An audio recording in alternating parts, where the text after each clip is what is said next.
सुशासन तिहार 2026 के तहत दंतेवाड़ा जिले के चेरपाल में आयोजित जिला स्तरीय जन समस्या निवारण शिविर में मुख्यमंत्री विष्णुदेव साय शामिल हुए।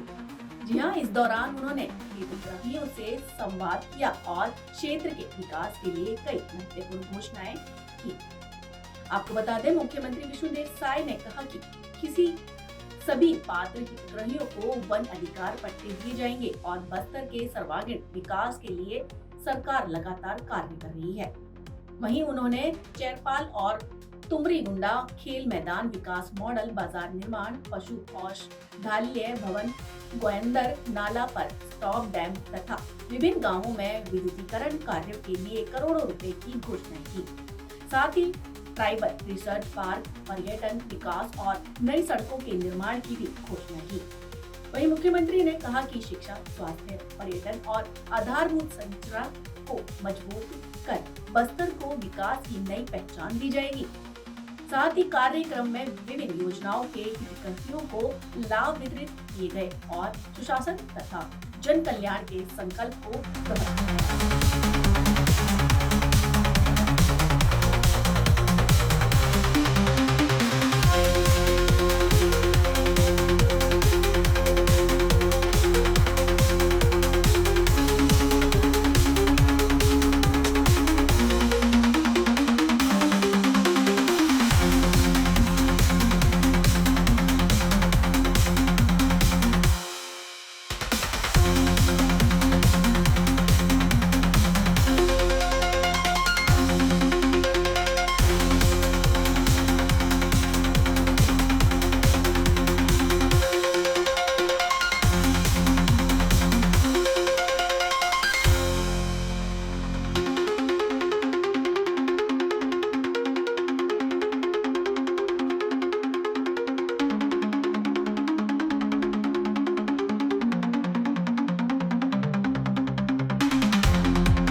और आप लोग के इस बयान से लोग बहुत खुश हैं कि विकास होगा, लेकिन एक बात को लेकर सशंकित और आशंकित हैं कि जंगल काट के कहीं विकास की जो अवधारणा है उसको तो नहीं फलीभूत किया जाएगा। ऐसा ये लोगों का शंका, इसको कृपया दूर करिए। मैं बार बार जब भी बस्तर आ रहा हूँ तो बोल रहा हूँ, ये विपक्ष ये ज़बरदस्ती का नैरेटिव बनाने का प्रयास कर रहा है, क्योंकि विपक्ष मुद्दा विहीन हो गया, उनके पास कोई इशू नहीं है।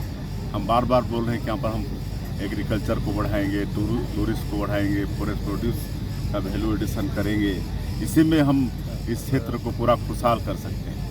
सर, महिला एवं बाल विकास विभाग में सर प्रधानमंत्री मातृत्व वंदन योजना में यार 60 लाख की गड़बड़ी हुई सर।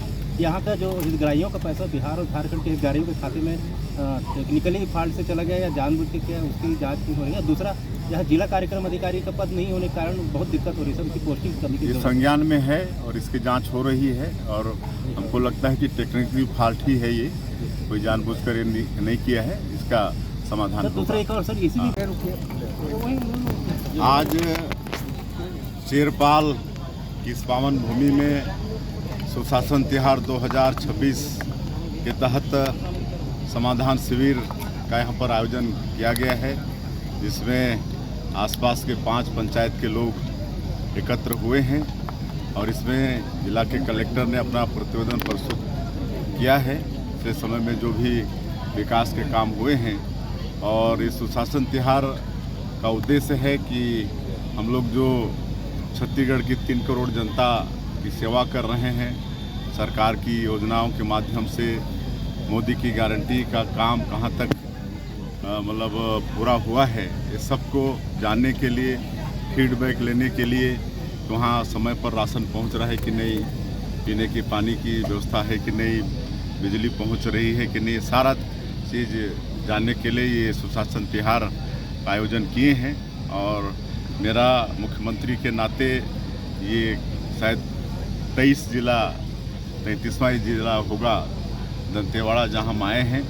और हमारे मंत्रीगण भी जा रहे हैं, सांसद विधायकगण भी जा रहे हैं, अधिकारी भी शिविर लगाकर वहाँ सरकार की योजनाओं को बता रहे हैं और कई काम लोगों के तत्काल में निपट भी रहे हैं। आज यहाँ पर आयुष्मान कार्ड बहुत लोगों को मिल रहा है, ड्राइविंग का लर्निंग लाइसेंस मिल रहा है, किसी का आयुष्मान राशन कार्ड नहीं बना है तो वो बन रहा है। इस तरह की कई समस्याओं का त्वरित यहाँ पर समाधान भी हो रहा है। और हम अचानक भी कहीं किसी गांव में उतरते हैं और वहाँ पेड़ के नीचे जन चौपाल लगाकर उनसे सीधे वार्तालाप करते हैं, उनसे संवाद करते हैं, तो मुझे बड़ी खुशी हुई है कि वातावरण बहुत अच्छा है। समय पर लोगों के यहाँ राशन भी पहुँच रहा है, पीने की पानी की व्यवस्था भी हो रही है। अब और माननीय प्रधानमंत्री जी जल जीवन मिशन 2.0 का शुभारंभ किए हैं, तो बाकी जो अधूरे इस तरह की योजनाएं हैं उसको भी हम लोग पूरा कर पाने में सफल हो पाएंगे। आज बस्तर क्षेत्र जो 40-50 वर्षों तक विकास से अछूता था, आज माननीय प्रधानमंत्री जी, माननीय केंद्रीय गृह मंत्री जी को धन्यवाद देना चाहेंगे। छत्तीसगढ़ की जनता की तरफ से, बस्तर की जनता की तरफ से हमारे जवानों के अदम्य साहस को नमन करना चाहेंगे। ये जो विकास का बड़ा रोड़ा था, ये बाधक था, इसको हटा पाए हैं और अब पूरे बस्तर क्षेत्र के विकास के लिए रोड में भी तैयार कर रहे हैं और नियत नीलानार योजना के माध्यम से विकास को पहुंचा भी रहे हैं। आज बड़ा दुख होता है, आज कल हम एक जगह पर थे तो वहाँ के लोग बताए कि राशन के लिए उनको 5 दिन समय देना पड़ता था। अब सोचिए, राशन के लिए 5 दिन समय देना पड़ता था। एक मैं पहले एक सुरक्षा कैंप में गया था, वहाँ पर बताया कि 3 दिन राशन के लिए देना पड़ता है, तो ऐसी स्थिति थी। लेकिन आज उनके गांव में राशन दुकान खुल रहा है, आज 5 दिन के जगह उनको 5 घंटे में राशन मिल रहा है। तो ये सब तब्दीली बीजेपी की सरकार आने के पश्चात 2-2.5 साल में यहाँ पर हुआ है। हम लोग तेज़ी से इस क्षेत्र में कृषि को बढ़ाएंगे, पर्यटन को बढ़ाएंगे, फॉरेस्ट प्रोड्यूस का वैल्यू एडिशन करेंगे और मत्स्य पालन, हॉर्टिकल्चर, हर्बल प्लांट, ये सब में यहाँ पर तेज़ी से विकास करेंगे। सर नमस्कार। नमस्कार। नक्सलवाद के खात्मे के बाद गृह मंत्री आपके अनुमोदन से हो चुका है और करीब 1 हफ्ता हो गया सर, लेकिन उसको अभी तक रिलीव नहीं किए हैं सर। चलिए, सब होते रहता है। सर जो बोधघाट प्रोजेक्ट है उसको लेकर क्या व्यू है आपका? जो बोधघाट प्रोजेक्ट है उसको लेकर क्या व्यू है आपका? अब देखिए, बहुत पुराने समय से उसकी परिकल्पना की गई है, लेकिन अब उससे काफ़ी फायदा भी होगा। करीब 7 लाख हेक्टर में सिंचाई होगी, 200 मेगावाट बिजली भी बनेगा, 4000 टन से ज़्यादा मत्स्य भी वहाँ पर पैदा होगा। लेकिन हम उस क्षेत्र में वहाँ के लोगों को पहले वो करेंगे, उनसे बातचीत करेंगे, उनका मतलब पुनर्स्थापन करेंगे, सब कुछ करने के बाद ही वहाँ पर अगला कदम उठाएंगे। धन्यवाद।